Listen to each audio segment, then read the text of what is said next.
పహల్గాం ఉగ్రదాడి తర్వాత భారత్కు పాకిస్తాన్కి మధ్య కొద్దిగా చాలు కొద్దిగా పచ్చిగడ్డ వేస్తేనే చాలు బగ్గుమని మంటలు లెగుస్తున్నాయి. అలాంటి సిచ్యువేషన్లో మన ఐసీసీ ఒక టోర్నమెంట్ తీసుకొచ్చింది. అది ఏషియా 2025 2020 టోర్నమెంట్ తీసుకొచ్చింది. ఈ టోర్నమెంట్కి మన రెండు దేశాలతో పాటు మిగిలిన దేశాలు కూడా పాల్గొనాలి. సో ఈ టోర్నమెంట్ నిర్వహించారు. ఈ నిర్వహణలో మన బీసీసీఐ ఒక ఆలోచన చేసింది. అలాగే పాకిస్తాన్తో మనం ఆడాలా లేకపోతే పాకిస్తాన్ బైకాట్ చేయాలా అని ఒక సందేహంలో ఉంది.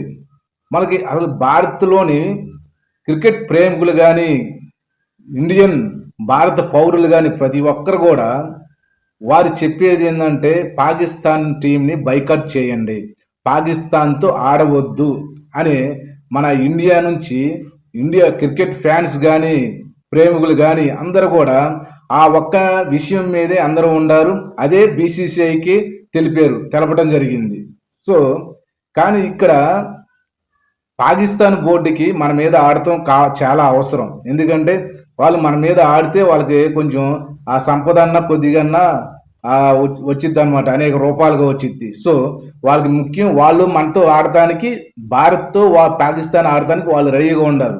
కానీ ఇక్కడ మనమే పాకిస్తాన్తో ఆడాలని చాలా సందేహంలో ఉండారు. కానీ ఫైనల్గా బీసీసీఐ ఒక నిర్ణయం తీసుకుంది పాకిస్తాన్తో ఆడాలని.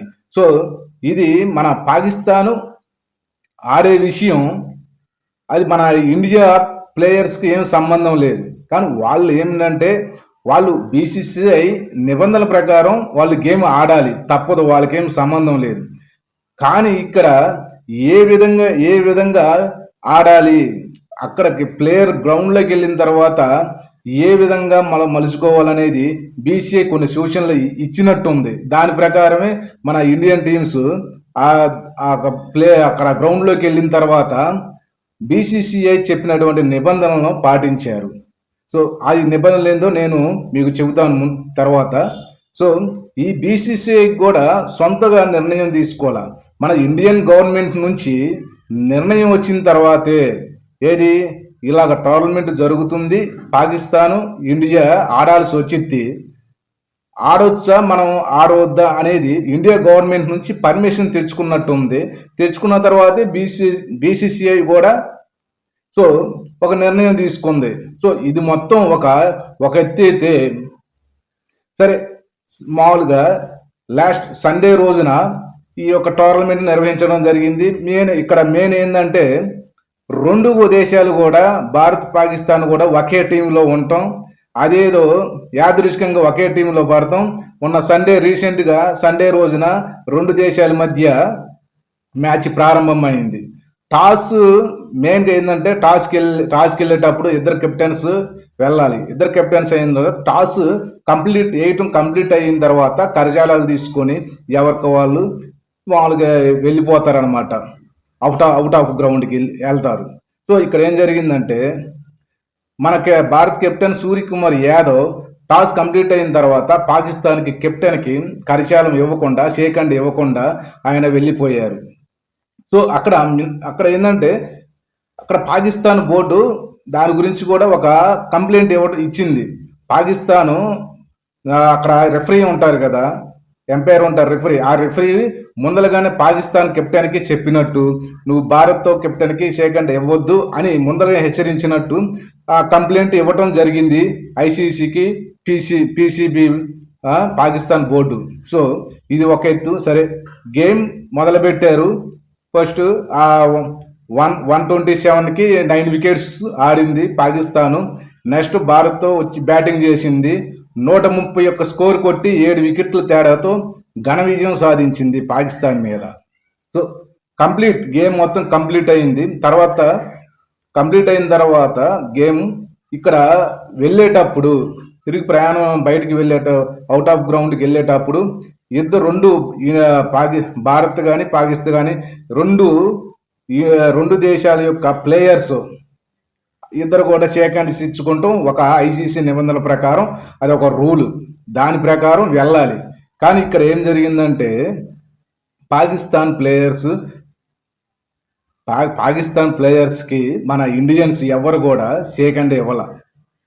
ఎందుకు ఇవ్వలేదంటే అది నాకు తెలిసి వీళ్ళ ఈ గ్రౌండ్లోకి వెళ్ళిన తర్వాత వీళ్ళ నిబంధన కాదు, అది బీసీసీఐ ముందరగానే వీరికి మన ఇండియన్ టీంకి చెప్పి మీరు గేమ్ ఆడండి, ఆడిన తర్వాత వారితో సన్నిహితంగా ఉండమాకండి, వారితో మాట్లాడమాకండి, వారి షేక్ హ్యాండ్ వాళ్ళు తీసుకోమాకండి అని ముందరగానే చెప్పి ఉండొచ్చు. దాని ప్రకారమే బీసీసీఐ చెప్పిన దాని ప్రకారమే మన ఇండియా టీం వాళ్ళు షేక్ హ్యాండ్ ఇవ్వకుండా వెళ్ళిపోయారు. సో ఇక్కడ ఏం జరిగిందంటే పాకిస్తాన్ క్రికెట్ బోర్డు దీన్ని అవమానంగా తీసుకున్నారు. దీన్ని అవమానంగా తీసుకొని ఐసీసీకి ఒక కంప్లైంట్ ఇచ్చారు. ఏమని ఇచ్చారు? ఐసీసీ నిబంధన ప్రకారం టాస్ వేసేటప్పుడు కంప్లీట్ అయిన తర్వాత షేక్ హ్యాండ్ ఇవ్వాలి, ఒకరు ఇవ్వలేదు. గేమ్ అయిపోయిన తర్వాత ఎవరు గెలిచినా ఓడినా కానీ గేమ్ అయిపోయిన తర్వాత ఐసీసీ నిబంధనల ప్రకారం ఇరు దేశాల మధ్య ప్లేయర్స్ టీమ్స్ కూడా షేక్ హ్యాండ్ తీసుకోవాలి. కానీ మాకు భారత్ మా టీంలో పర్సన్స్కి షేక్ హ్యాండ్ ఇవ్వకుండా మమ్మల్ని అవమానించింది అని పాకిస్తాన్ కెప్టెన్ ఐసీసీకి ఒక కంప్లైంట్ ఇచ్చాడు. దాంతోపాటు అక్కడ ఉన్నటువంటి రెఫరీ ఉంటారు, ఆ రెఫరీ మీద కూడా ఆయన తొలగించాలి, ఆయన ఉద్దేశపూర్వకంగానే ఈ విధంగా చేశారని ఆ రెఫరీ మీద కూడా ఒక కంప్లైంట్ ఇచ్చారు పాకిస్తాన్ బోర్డు. సో తర్వాత రోజు ఏమైందంటే ఐసీసీ ఈ పాకిస్తాన్ బోర్డు ఇచ్చినటువంటి ఆ కంప్లైంట్ని చాలా తేలిగ్గా తీసుకొని దాన్ని పట్టించుకోవాలి అసలుకి. సో ఎందుకంటే మెయిన్ మనకి పాకిస్తాన్ అంటే మన మెయిన్ దేనికంటే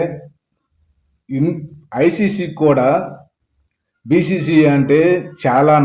ఆ రోజు పాకిస్తాన్ క్రికెట్ బోర్డు నుంచి ఏదో వీళ్ళకి టీంకి ఒక మెసేజ్ వచ్చి వాట్సాప్ మెసేజ్ వచ్చినట్టు, ఆ వాట్సాప్ మెసేజీలో ఏషియా కప్లో 2025 వన్డేలు జరగాలి, ఆ వన్డేలని మేము బహిష్కరిస్తున్నాం, ఎందుకంటే మాకు ఈ విధంగా అవమానం కలిగేటట్టు మీరు ఇలా చేశారు కాబట్టి మేము ఆ వన్డేల్లో ఐసీఏ కప్ వన్డేలని మేము బహిష్కరిస్తాము అని ఒక మెసేజ్ వచ్చినట్టు మామూలుగా వైరల్ అయిందనమాట సోషల్ మీడియాలో. ఇది మొత్తం కూడా మామూలుగా పాకిస్తాన్ క్రికెట్ బోర్డు ఈ వాట్సాప్ మెసేజ్ గురించి ఎటువంటి నిర్ణయం తీసుకోలేదని చెప్పడం జరుగుతుంది. సో ఇది ఏమాత్రం నిజమా కాదా అని తర్వాత నెక్స్ట్ రోజుల్లో తెలిసిద్ది. సో ఇక్కడ ఏమిటంటే మళ్ళీ తర్వాత రోజు మామూలుగా పాకిస్తాను యూఏఈ మధ్య మ్యాచ్ జరగాలి. ఆ మ్యాచ్లో ఒకవేళ పాకిస్తాన్ గెలిస్తే మరలా మనకి పాకిస్తాన్కి ఒక మ్యాచ్ ఉంటుంది. సో నెక్స్ట్ తర్వాత ఏం జరిగిద్దో ఆ కాలమే నిర్ణయించాలి. Okay, thank you.